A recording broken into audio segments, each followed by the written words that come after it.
Pentingnya thariqah adalah untuk mengobati setiap ghaflah, kelalaian apa yang ada terletak di setiap hati manusia, tempatnya kelalaian yang mengakibatkan kita ini menjadi berbuat yang tidak diridhoi oleh Allah dan tidak disukai oleh baginda Nabi sallallahu alaihi wasallam.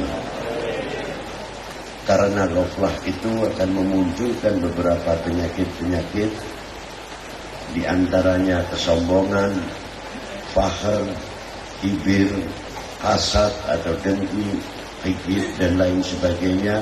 Semuanya itu letaknya tidak di mulut, letaknya itu tidak di mata, letaknya tempatnya bukan di telinga, tapi di qulub.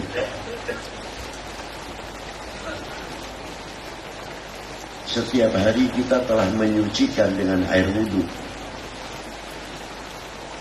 Setiap hari kita telah membersihkan badan kita dengan mandi. Ada yang mandinya 1 kali, 2 kali, atau 3 kali. Alhamdulillah, kita mendapatkan kebersihan dari mandi. Tapi yang menjadi pertanyaan, sejauh mana kita memandikan hati kita setiap hari?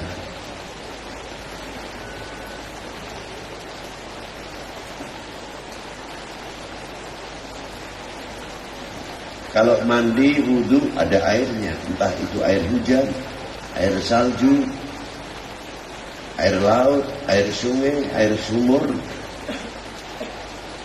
air embun, sebagaimana diterangkan di dalam kitab Takrib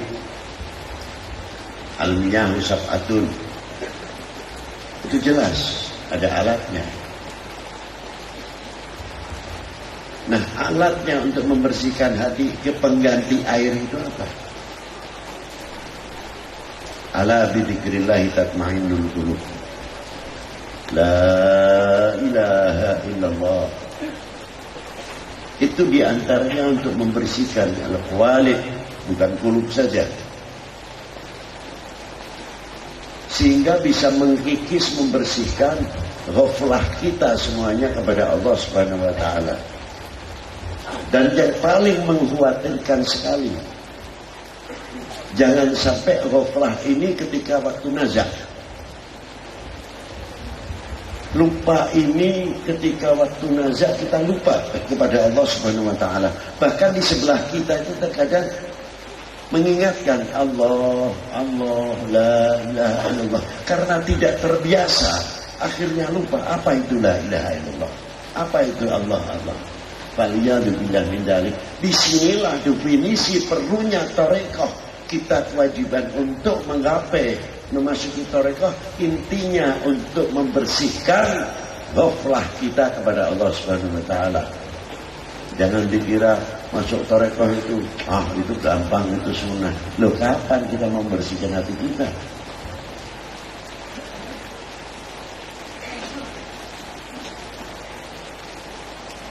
Kalau ada orang alim sekali, saya tidak heran.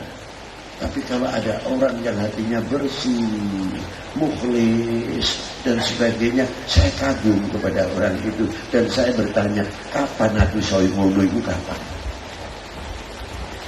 Ini pentingnya thariqah adalah di sini intinya. Tidak Qadiriyah, tidak Naqsyabandiyah, tidak Khalidiyah, Justiyah, Suhrawardiyah, dan lain sebagainya, Tijaniyah, Idrisiyah, Alawiyah, Idrusiyah, Hadadiyah, dan selain-lainnya thariqah. Intinya sama. Tasfiyatul qulub. Untuk mendapatkan apa? Anta'budallah ka'annaka tarah. Ini terlalu tinggi. Sudah, menggapai saja. Fa'in lam takun tarah fa'innahu yarah. Bila kita yang pertama tidak bisa, coba kita merasa dilihat, didengar oleh Allah Subhanahu wa ta'ala. Ini sulit untuk bisa mengingatkan diri kita sendiri, selalu ingat kepada Allah Ta'ala wa Rasulih.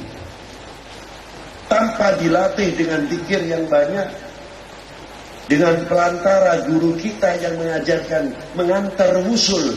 Robito adalah bukan untuk mendewakan guru, tapi guru kita adalah wasito untuk mengantar kita ketemu sama Allah Subhanahu wa Ta'ala.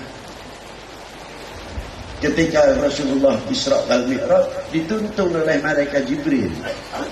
Tapi setelah di Sidratul Muntaha, Rasulullah langsung bertemu dengan Allah Subhanahu wa Ta'ala, mengetahui dengan langsung wa huwa mukhalafatu lil hawadithi. Itu hebatnya.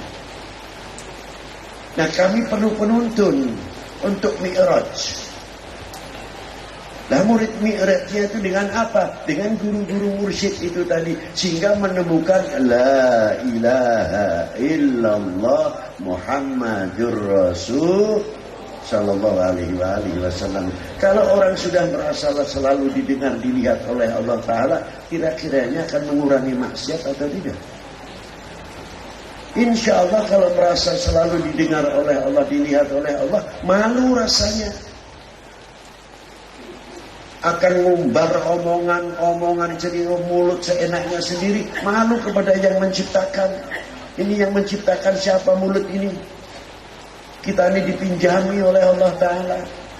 Apakah itu ucapan terima kasih kita kepada yang Maha Kuasa yang telah menciptakan mulut kami, sehingga kami gunakan untuk fitnah mulut-mulut kita? Apakah itu tidak menjadi tuntutan di hadapan Allah Subhanahu wa Ta'ala? Lisan saghirun jilmuhu, kata Imam Ghazali. Tapi Saiful Qatil ini kelihatannya sepele, lidah tidak bertulang, tapi sekali-kali bisa membunuh orang karena lisan.